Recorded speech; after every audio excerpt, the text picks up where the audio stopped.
We have had that banner for some time. I'm not sure who gets credit for that. Hey, so let's talk about the actual core event, which really takes place in the city, which is very family friendly, right? Yeah. And that is the really the vendors, the food trucks, the music. Bouncy house. Yeah. I mean, there's a lot of really good music, actually. Yeah. I think there was a hiker talent show, too. Great situation to take a family to. Seems like a lot of the locals really embraced it. And there's no drinking. Yeah, there's no drinking. In fact, we should probably call out that you're not allowed to drink anywhere outside of Tent City. Right. And if you do drink in Tent City, it's got to be in a cup. And that, by the way, was the best thing that the organizers did, I think. I agree. Again, it was completely unorganized for most of it, but I think everybody respected that you couldn't drink at the vendor day. Yeah, I think it was pretty well monitored and followed through on. So let's first talk about the actual vendors themselves. I mean, did you touch on any new gear that was exciting to you, or I didn't touch on anything new? You're nothing, huh? I'm not a guy, I'm more impressed with camera gear than camping gear. I had to borrow a tent from you. You like your electronics, yeah, man. That was only the second time I've ever slept in a tent, by the way. Dude, this is the man that hiked the Inca Trail. What are you talking about? That was my first time sleeping in a tent. In Peru. In Peru. Yeah. So this was the second time in a tent. I love it. Yeah, I'll be honest with you. I was eyeing a few new pieces of gear. There was some interesting super lightweight tents. Oh, yeah. Those quilts look really interesting. Instead of a sleeping bag, yeah. Yeah, so if you're interested in just finding new creative ways to cut weight when you're backpacking, Go to trail oh my days. God, man. And every major backpacking vendor is certainly represented. Yes. In fact, it was funny because my friend, she's been looking for a backpack because she's going hiking through Asia. Not hiking, but just vacationing through Asia and stuff. And she was looking for a specific bag and specific features. And so I went from backpack vendor to backpack vendor and couldn't find anything for her, but at least I was there with the people to ask the question with. Yeah, and if you like stickers, you can collect stickers. You got a lot of stickers. I'm not a sticker guy. Yeah, I cover all my backpacking storage lockers with lots of gear stickers. So, what about the actual sort of music, food shows? I mean, we didn't spend a ton of time there. We didn't spend a lot of money there. We didn't spend a lot of time there. Yeah. What was interesting was, I will tell you, I don't think that there were too many healthy options. For food. The food place, whether you're in town or at the vendor food carts. It was definitely not a weekend where an aspiring vegan enjoyed himself food wise. Yeah, well, that's pretty typical of most festivals. I think so. Yeah. But usually in a town you can find something. Yeah, well, that was another thing that we should point on is that if anything's within walking distance and you're trying to hit a restaurant there, yeah, you're gonna wait. You're gonna wait. Although those ladies outside the church served up some pretty good morning biscuits. Everybody was so nice. Yeah, and they were like, "Take a free Danish." Yeah, I was like, "Danish, done." Yeah, that's right. I actually threw them some money though. Yeah. Oh, and we should actually talk about. We kind of harped on the parking earlier, but one of the ministry groups did allow our friend the camel Roger to park his monster truck. Took up 5 spaces. Yeah, it was ridiculous. Yeah, and I mean he made a donation to them, a generous one, which I think was deserved. That was Saturday night, just to be clear. Yeah. I don't think they had room on Friday night. Yeah, had he needed to park that truck somewhere, I think he would have been walking from in town. Yeah, were you aware of that ministry group does free haircuts? They do feet washing. They do give everything. Away socks. I thought it was a restaurant when we first pulled up, and the first night I didn't know it was a ministry group until the second day. Yeah, but they do everything free. Well, and I think they give you free food too. Yeah, well, there's actually a fair amount of groups that are pretty generous at trail days. That's another thing we haven't talked about at all. Yeah. You think you'd like to sign up for the feet washing to help? I don't think so. In the future, I don't think so. You're not a good Christian. I'm an okay Christian, but I don't think that I'm touching anybody's feet. If you've seen some of the people that showed up for free foot washing, you got to be Mother Teresa to freaking wash those feet. Especially if after they've been beat up for months on the trail. Exactly. No, that's accurate. Even the haircut, I don't think I could do it. Oh, really? No, I don't think I could do it. I will say, in terms of we were talking about vendors earlier, I think there was maybe 5 vendors when I was there in 1994. And there had to have been over 60 this time. Oh, it was easily. I mean, it was, a lot of different types of You vendors. had, not only did you have vendors at Tent City, Right. you had the vendors down at near the main event downtown. Yeah, you're right, because we met Johnny Malloy, who's one of the big guidebook authors. And that's another point. It's not just gear vendors. It's, book authors and YouTube superstars. Yeah. And Yeah. everything's going on. Yeah, you look up Trail Days 2019 on YouTube. There's got to be 30 different like edited videos. Yeah, that shocked me. I didn't see that coming. Did you? I didn't see them there. I didn't see anybody taking video there. Usually you can spot like one of these influencer folks, even in New York City, Casey Neistat, when he's like, flying through on his boosted board. You can see him everywhere. So you didn't see any videos before you went? I didn't see anybody taking videos. That would have kind of ruined your whole experience there if you had seen a bunch, though, in advance, wouldn't it? Well, probably. Yeah, because the element of I didn't surprise. know. When you first asked me a few weeks beforehand, Yeah. I don't think I even hesitated. I said, done. When are we going? When are we leaving? You didn't. And I didn't look at it. I didn't want to know about it. You had sent me the webpage. I didn't look at the webpage until I had to figure out, okay, can I make it there with the Tesla? Yeah. That was the only thing I looked at, was that webpage in the parking areas. And that was it, because I was afraid if we're parking on lawns and stuff, is my car going to bottom out? Because there's no clearance. So, Dude, that we talked about this on the way. That is the one reason I could never have a Tesla, unless I had another car. Right. Because, I spend so much time on much time on the forest roads. Right. Teslas are not friendly for forest roads. Well, now the Model X is. Oh, The it's Model an 3 is not. You do have SUV? air suspension on Okay. the Model X, where you can raise it and stuff. And I think the S does too, where you can raise it. And their new pickup truck that they're coming out with next year Right. should be impressive, because them and Rivian. Not a paid endorsement Not for a paid endorsement. Tesla Enterprises. Well, remember, Rivian is not, they're a competitor to Tesla. Oh, I But guess. they're coming out with a pickup that's super impressive. Okay. So Gotcha. I'll send you those so you can see it. It's going to be impressive. It's specifically meant for off-road. Dude, you're a total car guy. Yeah. Well, I'm an electric car guy. Yeah, you are. Yeah, That's true. Not a car guy. So, Gary, I'm going to give you a few Here we go. comparisons to 1994. Yeah. I'm actually going to make you guess how Okay. the trail in Trail Days is different today than 1994. Shoot. Well, you get to participate. You get to just throw some things out there about what's different. Oh, I get to throw out there. Yeah. What? Just if you were to guess. Oh, well, in 1994. Yeah. So in 1994, I had just gotten back from my trip around the world, semester at sea. Mm-hmm. So I know there was no email. I know there were no cell phones. You just hit one of the items on my list: technology. Yeah. And the ways hikers communicate, because back in 94. There was no check-in process either. Well, I mean, you had shelter registers or a southbound hiker that was coming the other way. That was Right. the only way you could get a message to someone Right. else. Now you've got technology. You can send a text. You can call. Just didn't exist. You could literally, if you didn't have a tent or your tent ripped Yeah. back in your day, you had to find a tent store Right. or find somebody to get you a tent. Today, if you're on the trail and your tent rips, order it from Amazon and pick it up at the post office the next stop. You're on the track to a second item that you've hit correctly on my list. Gear. Gear. It's Yeah. much better. What was What- your pack? Your pack weighed 45, 50 pounds? I started at 57, Yeah. which was not outrageous for the time. But today it could get down to what, 35? I mean, I think 30? I think most of the hikers are hiking with 30 or less. Yeah. And some of them are hiking with 20 or less. Wow. I would say probably a lot of them are. Probably depends where you are. Yeah. If it's cold, you're going to need more. So you could winter basically gear. be in bad shape today and do. A fat guy like me, yeah, I could probably make this happen if that's what you're saying. I think another thing. Well, here you're 2 for 2. What else you got? For me? I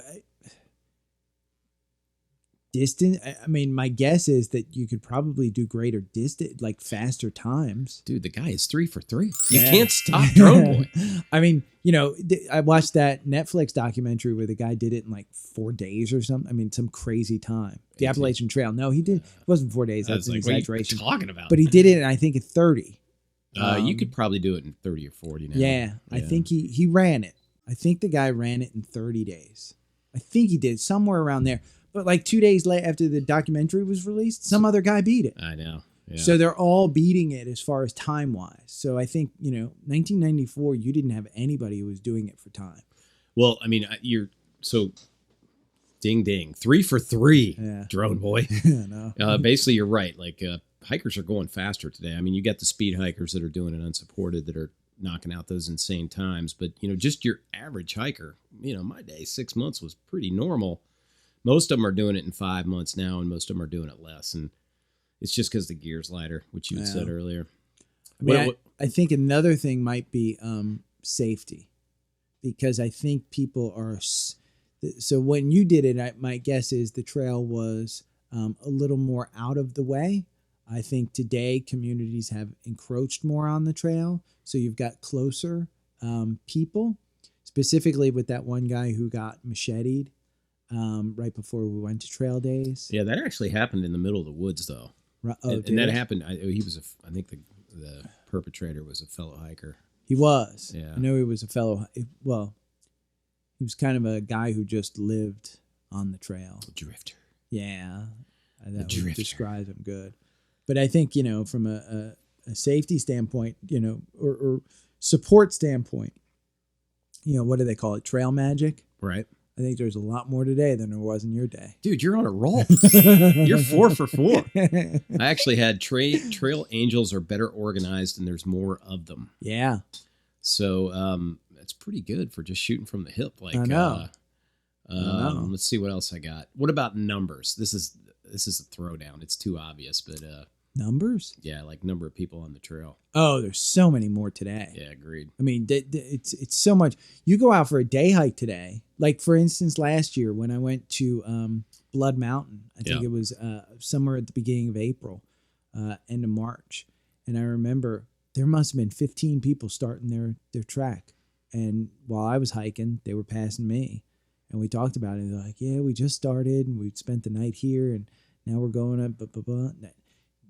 In your day, you probably wouldn't have run into anybody starting their hike. To give you some real numbers, so I went to the, this is my 25th, so it's an emotional year for me. Here we go. But I went to Amicalola Falls State Park in April this year at the same time that I thru hiked 25 years ago, and the guy told me that there were 34 people that had checked in that were headed for Springer that night. Right. And in my year, there was like 7 of us in the shelter. Wow. So, there's a lot more pressure. I think, obviously, there's a lot more pressure on shelter use now. So I don't think there's any question about that. And there's certainly a lot more people on the trail, at least earlier in the, Georgia, North Carolina, Tennessee, probably even into Virginia areas, until the shakeout kind of starts happening. So there's just a lot more people out there. Agreed. Yeah. And I don't think that's necessarily a bad thing. It does put more pressure on the trail. Well, you had that movie with Nick Nolte and what's his name? Nick Nolte and Robert Redford. Robert Redford, yeah. Into the Woods, I think it was called. Yeah, I'm not familiar with that movie. Yeah, listen, my parents watched that movie, and my dad's like, "I'm doing the Appalachian Trail." That's funny. He was loving it. And I just read. Well, I didn't read it, but I saw on an Appalachian Trail Facebook group that I'm a part of. There was a guy who started hiking with his father and his son.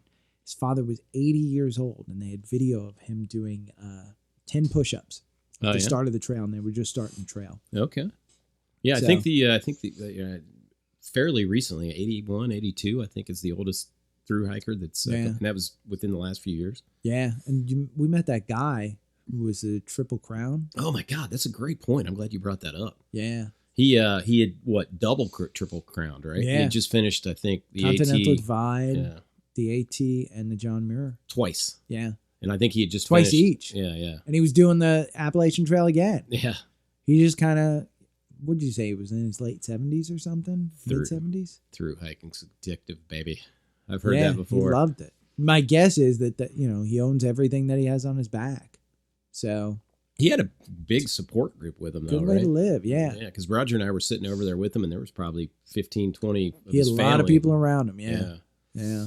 I think, and that actually leads into one of the other things I wanted to call out here. What's, different in 90, what's different in 19, what's different in 2019 versus 1994. And that is, I don't know if the thru hiker community existed back then like it does now. No. I mean, there was certainly a thru hiker community, no doubt. Well, I mean, that's just, you can organize better today than you could back then. Well, I just think there's a lot more in the community than there used to be. Really, I don't know if thru hiking really came into fashion until the 90s. Yeah. Or maybe even after. But now it's a thing. I don't know if it was really as much of a thing before. People, challenge themselves now to do epic things. Yeah. I think back then, you did it because it was fun. Yeah. Yeah. I mean, I guess it's anybody that sets out probably has the same thing in their mind. They're looking for a sense of adventure. They're looking for change. They're looking for maybe some inner soul searching, right? Yeah. I mean, that's never changed, but I just think the number of people that are out there doing it, without a doubt, is just significantly larger. Yeah. And it's much better publicized than it was in the past. Oh, yeah. Well, and listen, you do it for the gram today, too. Yeah. Do it for what? Do it for the gram, the Instagram post. That's funny. That would not be a motivator for me, man. No, that would not be a motivator for you, but for a lot of people these days, and my guess is, I watched this one kid on YouTube who posted like an hour. It was almost a 2-hour movie of him hiking the entire Appalachian Trail. Oh, really? He's from Australia. Okay. And he flew over here, did the Appalachian Trail last year, not this year. Yep. Great movie. Got me excited to do the trail at some point. I don't think I'll ever do a through hike. I think I'll do the section hike, just because there's a lot of sections of the Appalachian Trail that I could probably care less about. Well, I mean, I think to your point, though, that certainly has been a big proponent in driving a larger through hiker community, right? Because there's so many videos out there, I think, that are inspiring. You didn't have that 25 years ago, right? Glatzer, Shane, and I went up to Indian Seats. I think it was Sitting Indian. Okay. I think it was last year. And we had met a girl who just started hiking again. She was from Germany. She had done it all the way to Indian Seats, got sick, had to fly back to Germany. It was actually cheaper for her to fly back to Germany, get medical care. Wow. And then come back and do the hike again. God, that's interesting. So she took a 3-week, just hiatus. Basically, yeah. So she came back and she said she was starting from there again. Well, good for her for coming back, because that's not a small commitment. No, and especially we didn't ask her what had happened to her, but yeah, we think it was like a broken finger or some type of hand surgery or something like that she had to have. Okay. Because she had a bandage on her hand. But it was crazy that it was cheaper for her just to fly home and have the healthcare done over there versus here. Agreed. So, drone boy. Yeah. I got to ask By the way, that's the other thing on 94 that you didn't have. You didn't have drones back then either. Oh, that's a great point. Yeah. That is a good point. I got to ask you some closing questions here. You ready? Yeah. Shoot. So we basically get up at 6:30 to head home. You want to just talk about the drive home and maybe some highlights for you? Well, the vegan hit McDonald's. So we had McDonald's. The drive home, the Blue Ridge Parkway. We'd done the Blue Ridge Parkway. I thought you might say that. Yeah. Well, and it's funny because I found out my drone does not work next to my car because of the magnets in the car. Yeah. It screws with the compass in the drone. So, but that was fun, going down that Blue Ridge Parkway and stuff. Again, my suggestion for anybody going to trail days, don't go from point A to point B. Agreed. Take some side trips, enjoy yourself. I think we did leave at like 6:30 or 7 o'clock because we were trying to make it back for an appointment that you had. But we couldn't because we had to charge so much. And the chargers along the way, and we just decided since we're not going to make it back, we can, hit the additional chargers. Well, and we should put an asterisk on the Tesla, right? I mean, if you're in a hurry, you don't want to go long distance in a Tesla. No. I mean, again, if today the charging times on a Tesla are, probably add to your trip. Yeah. 25 years from now, if we're alive and still talking? It won't. I mean, it'll be a. Can you imagine where electric cars are going? My guess is that you'll hop in a drone. Yeah, you're probably right. I think the battery technology will probably bring a drone about, a self-driving drone, where it's like you hit from point A to point B. Yeah, yeah. And if you want to do the quote-unquote road trip style, you can hop in a car and it'll drive itself for you. You know, I wonder what technology will do to the trails, too, because you do have apps like GutHook, which, and I don't know if you're familiar with it, but it's essentially an app that sits on your phone, and it gives you a lot of very useful information about points on the trail, a water source, a shelter, almost like a Yelp for a trail, right? Right. But you do have to wonder how technology will continue to change the trail experience. Well, I don't know. For the better, for the worst, hard to say, right? I don't know how technology will change the trail. It'll be more about how do people perceive the trail, because I think they perceive it differently today than they perceived it during your day. Yeah, maybe during your day, when I was 20, I mean, we're about the same age. We're just a 1 or 2 years apart. Yeah. I didn't know about the Appalachian Trail when I was in my late teens or, early 20s. I don't know if the perception's really any different of any trail. It's just that it's just better publicized. Yeah, there's more people. Well, and when you can go and see a video and know what the experience is like in advance versus before you might show up and have no clue whatsoever. Well, and I think states and government, it's their responsibility to protect these things, because you look at it back in your day, I don't know that there was a lot of people politically protecting the Appalachian Trail. Yeah, I think with interest comes support, though. Today, I think it and I mean, you look at protected. You and I live in Georgia. How many Georgia Appalachian Trail license plates do you see? A ton of money, obviously, going into trail support that didn't exist 25 years ago. Right. Well, even in Atlanta, my parents come and visit, and they love the Silver Comet Trail. Oh yeah. So the trail system here in Georgia is alive and well. Agreed. Trying to get the Beltline even from a trail perspective. Yeah. The Beltline's a trail as well, if you want to think of it that way. Well, as Atlanta expansion. As Atlanta gets bigger and bigger, I think people appreciate their recreational outdoor opportunities more. Yeah. Hey, so I guess as a final kind of wrap up, you want to pass to the listeners where they can follow you on Facebook, Instagram? You're a social media guy. You're pretty active. Well, I mean, I'm active, but it's more personal stuff. They can follow me. Gary Vaughn's my name, so you'll find it GaryVaughan. That's an AN. I noticed there's a lot of Vaughns out there without the AN. And it's Facebook.com/Gary Vaughn, Instagram.com/Gary Vaughn, Twitter.com/Gary Vaughn, although I don't use Twitter all that much. Okay. YouTube.com/Gary Vaughn. Okay. I've managed to nab most social media with my name. Yeah, you're ahead of the curve on that whole. I definitely am a social media kind of, well, and in my mind, there's some value to having my own name be my social media kind of, so anytime a new social media even pops up or I get word of a new social media, he's on it. I try and do it. Yeah. Yeah. So if you're on social media and you just kind of search me, no matter what platform, I think you'll find me. Any closing advice there, just about attending trail days for the first time? Go. I mean, like you invited me. I didn't know what it was. It was funny because I was telling a couple of friends and they're like, oh my God, I've never been to trail days. I want to go. I'm like, why haven't you gone? Well, I just haven't made the time. We'll make the time. Yeah. I mean, it's not that, and go on a Friday. Go on that Friday, stay for the parade. And if you don't want to camp on Saturday, don't camp on Saturday. Yeah. Your friends actually rented an Airbnb cottage, I think they said. Yeah. Or a cabin. I mean, I'm not They brought their kids. A lot of folks my age did not camp. Yeah. Yeah. So, I mean, I'm so glad I did, though.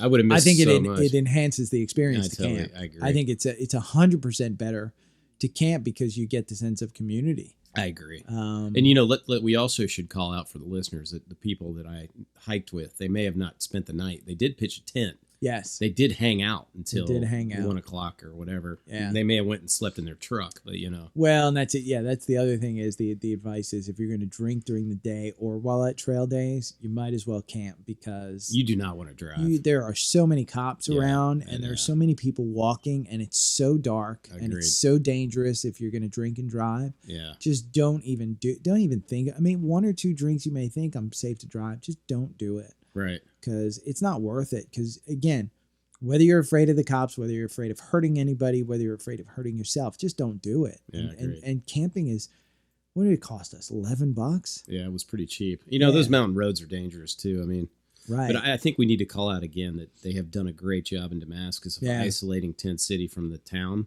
If you're looking for a very family-friendly event that your kids would love, the festival itself is great. Even camping with your kids, I would not. I'm not a parent, but I wouldn't mind there were a lot of people with kids there. Yeah, there were a lot camping. of kids, no doubt. So, I mean, it was very friendly. Don't think that it's just a bunch of rowdy people who have done the Appalachian Trail going to the trail days. The parade's rowdy. I don't think that anybody was drunk at the parade. Yeah, no, I didn't see that at all. No, you would have had people passing out from the heat if they were drunk. Yeah. So I didn't see anybody getting drunk at the parade. Friday night, I think a lot of people got drunk. But again, Tent City where the families were, I didn't see any drunk person whatsoever. Yeah. It's, I mean, I can't say enough about how well I think Demascus has managed that whole process. They don't manage, having volunteers stand out there and guide you and do things, but they do manage everything else well. Yeah, agreed. Let me hit the record again. So basically, Gary, you're telling me I could talk you into trail days like when I go for my 30th? Yeah. 5 years from now, I'll have a car that'll make it up there in one trip. He's in it. Yeah. He's in. I love it. Excellent.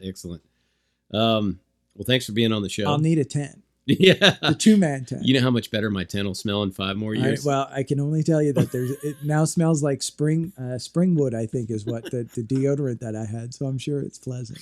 That's awesome, man. Well, hey, thanks for being on the show. Thank you. Thank you for driving, and thank you for not killing me as you slept while your car drove itself. I hope my parents never listen to this. Yeah. I'm surprised my wife would talk to you when you came into the house tonight. After. Did you tell her that I fell asleep? I might have. Oh God. I don't mind your kids knowing. Your wife, I don't mind. She shouldn't know. So we'll if we don't get you to trail days in 5 years, we'll have to get you hiking sooner. Oh, we're going hiking again for sure. Excellent. I'll be out there, but we're gonna have to do serious hikes. None of this. Hey, let's car camp and maybe go in a mile. Oh, hey. Yeah. What are you talking about? I'm gonna get you in shape. What are you talking about? I'm gonna get you in shape. Okay. All right. Well, thanks for being on the show, Drone Boy. Yeah. We'll have to talk again. Yeah. Good time. My 3rd appearance soon. That's all right.